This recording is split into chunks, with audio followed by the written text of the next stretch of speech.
Chapter 5. Peace and Prosperity. Peace be within thy walls, and prosperity within thy palaces. In this statement from the 122nd Psalm, we find that peace and prosperity go hand in hand. People who are manifesting the appearance of lack are in the state of fear and confusion. They are not wide awake to their good and miss leads and opportunities. A peaceful person is a wide-awake person. He sees quickly and acts quickly. He never misses a trick. I have seen people discordant and unhappy change completely. I will give an example in order to prove the working of the law. A woman came to me in a state of abject sorrow. She looked the part. Her eyes were blurred from constant weeping. Her face was haggard and drawn. The man she loved had left her, and she was certainly the most demagnetized creature I'd ever seen. I noticed the shape of her face, large eyes far apart, and pointed chin. For many years I was an artist, and have got into the habit of looking at people from an artist standpoint. As I look at this forlorn creature, I thought her face has the modeling of a Botticelli. I often see Rembrandt's, Joshua Reynolds, etc., in people I meet. I spoke the word for this woman and gave her my book, The Game of Life and How to Play It. A week or two afterwards, I walked into a very dashing person. Her eyes were beautiful, and she was very pretty. I thought she had the face as the modeling of a Botticelli. Suddenly I realized it was the same woman. She was happy and carefree. What had happened? Our talk in the book had brought her peace. Peace be within your walls. Your walls are your consciousness. Jesus Christ emphasized peace and rest. Come to me, all ye that are weary and heavy laden, and I will give you rest. He was speaking of the Christ within, your superconscious mind, where there are no burdens and no battles. The doubts and fears and negative pictures are in the subconscious. When I was returning from California some years ago, I came into an airplane. In the high altitudes, I had a queer detached feeling. In the high altitude, we are at peace with ourselves and with the whole world. In the high altitude, the fields are always white with the harvest. Only the emotions keep you from reaping your harvest from success, happiness, and abundance. We read in the Bible, I will restore you the years the locusts have eaten. We might well paraphrase it and say, I will restore you the years the emotions have ruined. People are rocked with doubts and fears, bringing failure, unhappiness, and disease. I read in a daily paper that the laws of the mind are being recognized and understood. It has been found that the fear of failure is the greatest of all fears, and at least 75% of those examined psychologically have this failure fear. Of course, this may refer to failure of health, failure in business, finance, love, etc. Other important fears are fear of the dark, fear of being alone, fear of animals. Some people fear they will be misunderstood, while others fear they are losing mental control. Constant and continued fear affects the glands, interferes with digestion, and is usually associated with distressing nervous systems. It robs the body health and destroys happiness. Fear is man's worst enemy, for you attract what you fear. It is faith turned upside down.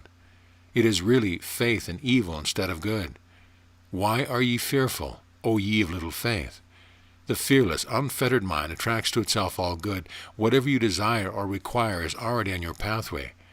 Before ye call, I have answered. Suppose we paraphrase the scripture and say, whatever you desire or require is already planted on your pathway. Often a new world will be given sudden realization. If you are in need of any information, it will be given to you. A friend told me of the surprising work of the law. She was translating an old Italian manuscript on the life of an early Persian ruler.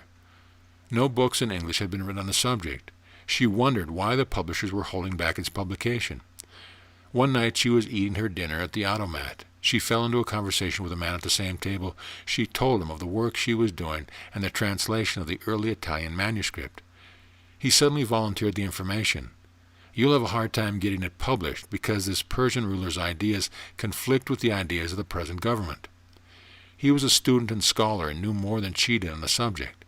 Her question was answered and at the automat. Such information could usually be gleaned only in the archives of some public library. God works in unexpected places, his wonders to perform. She had worried about it, but when she was peaceful and happy and unconcerned, the information sailed in over a calm sea. Our feet shall stand within thy gates, O Jerusalem. Jerusalem stands for peace, and the feet for understanding. So understanding always brings us within the gate of peace. How can a person attain peace when his whole life is in turmoil? By taking an affirmation, you cannot control your thought, but you can control your words. And eventually the words win out. Most people have attracted inharmonious conditions because they have been fighting their battles and carrying their burdens. We must learn to get out of God's way so that He can harmonize or adjust the situation. The word harmonize is a very good one, for I have seen crooked places made straight and adjustments made that no human mind could have thought of. All that the kingdom affords is yours if you will give infinite intelligence right away, for it has already supplied a lavish supply for each demand. But it must be fully trusted. If you doubt or fear, you lose your contact with this supreme force. So if you are filled with doubts and fears, it is necessary to do something to show your faith. Faith without works or action is dead. Active faith impresses the subconscious with expectance, and you keep your contact with the universal intelligence. Just as Wall Street watches the market, we must watch our faith market. Often the faith market is down. Sometimes it goes down and down until a crash comes, some unhappy situation which could have prevented. We realize we followed reason instead of intuition. A woman told me how she had several definite leads not to follow a certain course. In spite of this, she followed the reasoning mind, and great unhappiness developed from it.